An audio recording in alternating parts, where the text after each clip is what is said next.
The 2026 FIFA World Cup was supposed to be a celebration unlike anything football had ever seen. 48 nations, 3 host countries, billions of viewers, record-breaking revenue. FIFA called it the biggest World Cup in history, a tournament designed to unite the world through football. But just days into the competition, a different story is dominating headlines. Instead of talking about goals, fans are talking about visa denials. Instead of discussing tactics, they're discussing empty seats. Instead of celebrating the tournament, many are questioning whether FIFA and the United States were truly prepared for an event of this magnitude. The football is happening. The matches are being played. But off the pitch, controversy is growing by the day. And now a difficult question is being asked around the world. Is the 2026 World Cup already becoming a crisis for FIFA? To understand why, we need to start with the dream FIFA sold to the world. When FIFA awarded hosting rights to the United States, Canada, and Mexico, the organization promised a tournament that would redefine football history. This would be the first World Cup featuring 48 teams. More nations would participate than ever before. More fans would travel. More matches would be played. More money would be generated. The message was simple. The game was becoming bigger, more inclusive, and more global. But as millions of supporters prepare to travel, reality began colliding with those promises.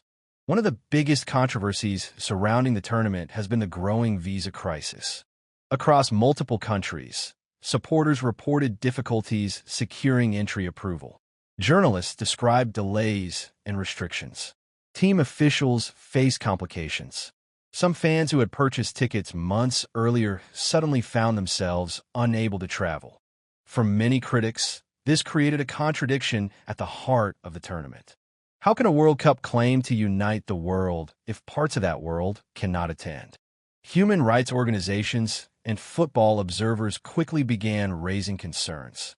Social media filled with stories from disappointed supporters who had spent months planning trips that never happened.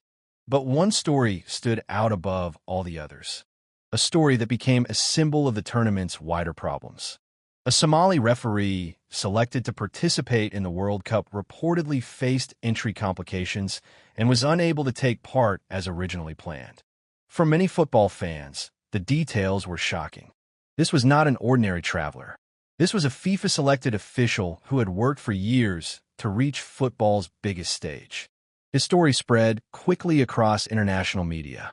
Supporters saw it as evidence that even individuals directly connected to the tournament could become caught in a system that seemed increasingly difficult to navigate.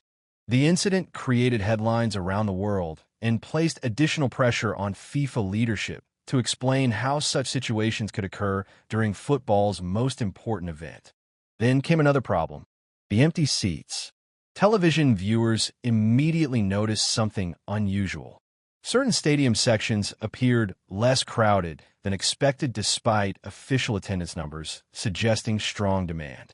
Photos circulated online. Fans began comparing announced attendance figures with what they could see on television broadcasts. Questions followed. Were ticket prices too high? Had travel costs become too expensive? Were supporters being priced out of the tournament? Many critics argue that FIFA's aggressive pricing strategy may have unintentionally created barriers for ordinary fans. Hotels, flights, and tickets combined to create a financial burden that many supporters simply could not afford. For years, football has prided itself on being the people's game. Yet many supporters now feel the sport is becoming increasingly inaccessible to the very communities that built it. At the same time, another challenge was becoming impossible to ignore: the weather.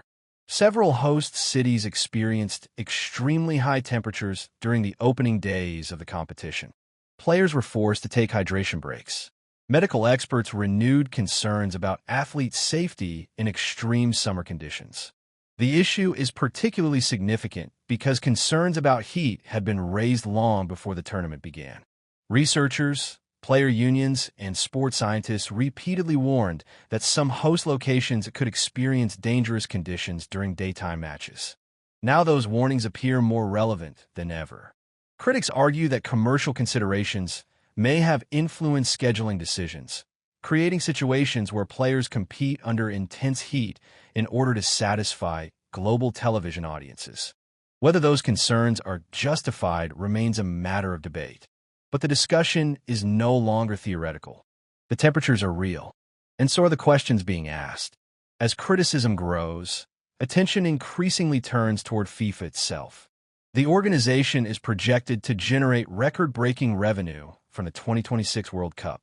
Sponsorship agreements, broadcasting rights, ticket sales, and commercial partnerships have transformed the tournament into one of the most valuable sporting events on Earth. There is nothing inherently wrong with success. Football has always been a business, but critics argue that the balance may be shifting too far. Supporters point to growing commercialization, rising ticket prices, increased advertising, and expanding corporate influence. Many fear that football's most important tournament is becoming less about supporters and more about maximizing revenue. That criticism has become one of the defining conversations of the tournament's opening week. And it places FIFA in a difficult position, because every controversy eventually leads back to the same question: who is accountable?